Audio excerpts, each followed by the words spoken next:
Hello दोस्तों, blood pressure की दवा लेने के लिए क्या इंपॉर्टेंट रूल्स है, क्या चीज़ों का ध्यान रखने की आवश्यकता है जब आप ब्लड प्रेशर की दवा ले रहे हो, आज इस पर बात करेंगे। ज़्यादातर लोग ब्लड प्रेशर की दवा लेते हैं किडनी डिजीज़, हार्ट डिजीज़, बहुत सारे हार्ट फेलियर के पेशेंट्स में, अलग अलग बीमारियों वाले पेशेंट में ब्लड प्रेशर की दवा दी जाती। कुछ इंपॉर्टेंट रूल्स रेगुलेशंस के होते हैं जिनका ध्यान रखना आवश्यक है, गलती करने पर प्रॉब्लम्स हो सकती है। टॉपिक पर जाने से पहले जो लोग हमारे चैनल पर नए हैं उन्हें रिक्वेस्ट करूँगा कि चैनल को सब्सक्राइब करें, वीडियोस को लाइक करें, शेयर करें, फॉलो करें, कमेंट करें, पूरा देखें। टॉपिक इंपॉर्टेंट है इसलिए एंड तक देखिएगा।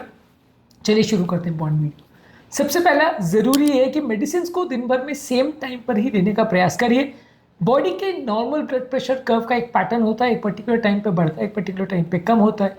उसी तरह से ब्लड प्रेशर की मेडिसिन का भी इंपॉर्टेंट कर्व होता है।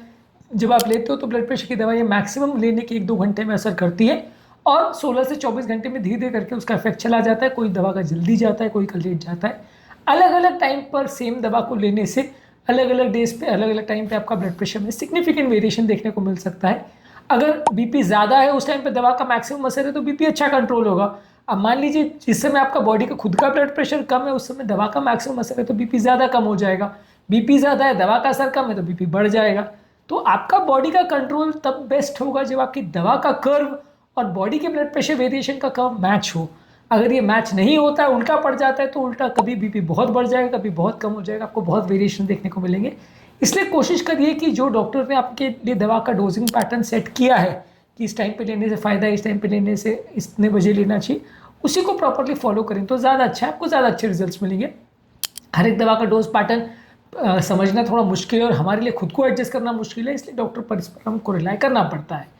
इसके अलावा जो भी डोजिंग पैटर्न्स हैं या जो डोजिंग इंस्ट्रक्शंस है उसका प्रॉपर ध्यान रखिए। कोई दवा को पानी के साथ, किसी को दूध के साथ, किसी को खाने के साथ, किसी को खाने के पहले, जो भी लेने की आवश्यकता है उसको फॉलो करिए, क्योंकि ये भी हर दवा का अलग अलग होता है। यदि इसको भी प्रॉपरली फॉलो नहीं करेंगे तो प्रॉपर असर नहीं करेगा। अगली इंपॉर्टेंट चीज़ ये है कि डोजेस को स्किप मत करिए। यदि आप दवाओं को मिस या स्किप करते हैं तो सडनली बीपी के ओवरशूट होने का चांस हो जाता है। नॉर्मली ये दवाइयाँ हमारे ब्लड प्रेशर को कंट्रोल में मेंटेन करके रखती है तब तक जब तक दवा का बॉडी में असर होता है, लेकिन जैसे ही बॉडी का दवा का असर छूटता है सडनली बीपी ओवरशूट कर सकता है। जितना नॉर्मल रहता है उससे भी और ऊपर जा सकता है, जो कि बॉडी के लिए डेंजरस हो सकता है। ज़्यादातर हार्ट अटैक, लकवा या ब्लड प्रेशर से रिलेटेड कॉम्प्लिकेशन उस टाइम पे या उस दिन ज़्यादा होते हैं जिस दिन हम दवा लेना भूल जाते हैं। इसलिए कोशिश करिए कि दवाओं को बिल्कुल मिस मत करिए, दवाओं को मिस करना डेंजरस हो सकता है। इसके अलावा अगर दवाओं को खाने के पहले लेने की आवश्यकता है या खाने के हिसाब से लेने की आवश्यकता है तो उसको प्रॉपरली फॉलो करिए। कोई दवाओं का स्पेसिफिक फूड के साथ इंटरेक्शन होता है, कोई दवा किसी पर्टिकुलर खाद्य पदार्थ के साथ कम या ज़्यादा असर कर सकती है। हर एक दवा का ये अलग पैटर्न होता है, तो आज उसके इंडिविजुअल डिटेल में तो नहीं जा सकते, उसको इंडिविजुअल ड्रग डिटेल्स में अपन डिस्कस कर सकते हैं, लेकिन हर दवा का इंस्ट्रक्शन पैटर्न अलग होता है। अगर आपके डॉक्टर ने आपको कुछ बताया कि दवा को खाने के साथ खाना है, नहीं खाना है, या ये दवा के साथ ये स्पेसिफिक इंस्ट्रक्शन का ध्यान रखना है, तो उसको फॉलो रखिए। ये चीज़ें इंपॉर्टेंट है और हर दवा के लिए अलग होती है। इसके अलावा ज़रूरी ये है कि अपने ब्लड प्रेशर को रेगुलरली चेक करते रहिए। यदि आप ब्लड प्रेशर को रेगुलरली चेक करते रहोगे तो आपको पता रहेगा कि दवा की लेनी है या डोज नहीं लेनी है। कई बार बीपी ज़्यादा लो हो जाता है, कई बार ज़्यादा हाई हो जाता है। दवा की डोज ज़्यादा की ज़रूरत है या कम की ज़रूरत है, बॉडी को एटलीस्ट आपको थोड़ा असेसमेंट रहेगा यदि आप चेक करते रहोगे। कई लोग दवा तो लेते रहते हैं लेकिन बीपी को 6 महीने साल भर तक चेक नहीं करते, तो उस दौरान उनका ब्लड प्रेशर का कंट्रोल कैसा चल रहा है, कहाँ चल रहा है और दवा की ज़रूरत है या नहीं, ये कई बार असेसमेंट करना मुश्किल हो जाता है। इसलिए बीपी को एटलीस्ट हफ्ते में 2 से 3 बार चेक करिए। चेक करने के इंपॉर्टेंट रूल्स रेगुलेशंस पर मेरे चैनल पर ऑलरेडी वीडियोस अवेलेबल हैं। इसके अलावा आप ये ध्यान रखिए कि दवाओं को जो है, अगर किसी व्यक्ति को लूज मोशंस हो रहे हैं, वॉमिटिंग हो रही है या ऐसा कोई चीज़ हो रहा है जिससे बॉडी सडनली डिहाइड्रेट हो रही है, तो उस दौरान 2 से 3 दिन तक अपनी दवाओं को बंद कर सकते हैं, तब तक जब तक बीपी लो है। लूज मोशन, वॉमिटिंग वाले पेशेंट में सडन ब्लड प्रेशर कोलैप्स होने की वजह से जान का खतरा हो सकता है, तो ऐसे टाइम पे ज़्यादा दवा लेना या ज़्यादा डोज का दवा लेना डेंजरस हो सकता है। कोशिश करिए कि ऐसे दिनों पर आप दवाइयों को ना लीजिए। जब आपका बीपी किसी और कारणवश ज़्यादा लो हो सकता है तो उस टाइम पे दवा को स्किप करिए, बीपी को रीचेक करिए। जब बीपी नॉर्मली हाई आ जाए तो उसके बाद दवा को रीस्टार्ट कर सकते हैं। बहुत सारे पेशेंट्स को ब्लड प्रेशर के सडन किडनी फेलियर्स और साइड इफेक्ट्स उसी टाइम पे होते हैं जब वो बहुत लो बीपी के टाइम पे दवा ले लेते हैं और साइड इफेक्ट्स हो जाते हैं, तो इसका थोड़ा ध्यान रखना आवश्यक है। इसके अलावा कुछ स्पेसिफिक खाद्य पदार्थ जैसे कि नमक, उसका ध्यान रखिए। ज़्यादातर ब्लड प्रेशर की दवाई अगर आप ज़्यादा नमक लोगे तो असर नहीं करेगी, इसलिए नमक को सीमित मात्रा में रखिए। खासकर उन लोग को जिनको सॉल्ट सेंसिटिव हाइपरटेंशन है, उनको थोड़ा ज़्यादा ध्यान रखने की आवश्यकता है। अल्कोहल भी आपके ब्लड प्रेशर की कई मेडिसिन के साथ इंटरेक्ट कर सकता है, इससे ब्लड प्रेशर कई बार बहुत ज़्यादा लो भी हो सकता है, आपको चक्कर कमजोरी आ सकती है, बेहोश हो सकते हो, इसलिए अल्कोहल को अवॉइड करिए।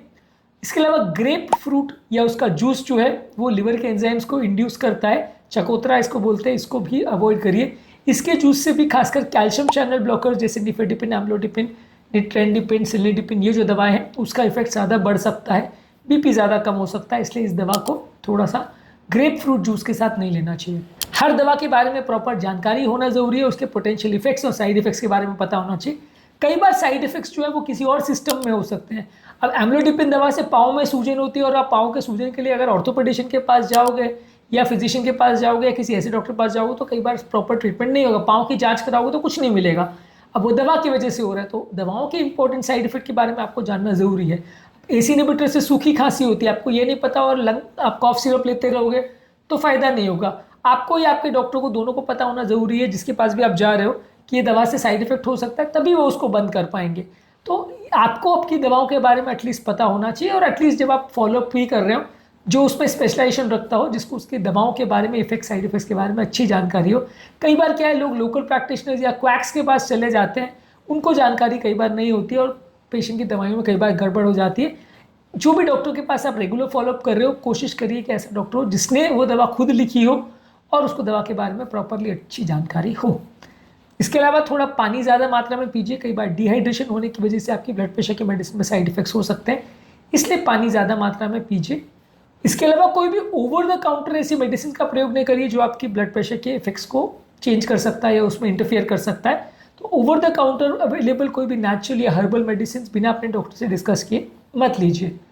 इसके अलावा अपनी मेडिसिन के डोज को स्किप करना, चेंज करना, कम करना, एडजस्ट करना बिना डॉक्टर की परमिशन के, बिना डॉक्टर से पूछे ज़्यादा मत करिए। थोड़ा बहुत अगर आपको प्रॉपर जानकारी है उसके बारे में तो कर सकते हैं, लेकिन बहुत ओवर चेंजेस मत करिए, क्योंकि कई बार इसमें गलतियाँ होने में प्रॉब्लम ज़्यादा होती है। तो आपकी दवाइयों को प्रॉपर डॉक्टर से डिस्कस करके फिर ही चेंज करें तो ज़्यादा अच्छा है। इसके अलावा यदि आपको कोई और हेल्थ प्रॉब्लम्स है या दवा के कोई इफेक्ट साइड इफेक्ट्स या प्रॉब्लम्स हो रही है तो आपके डॉक्टर के साथ डिस्कस करिए, और अगर प्रॉब्लम्स हो रही है तो दवाओं को आप प्रॉपर टाइम में चेंज कराइए।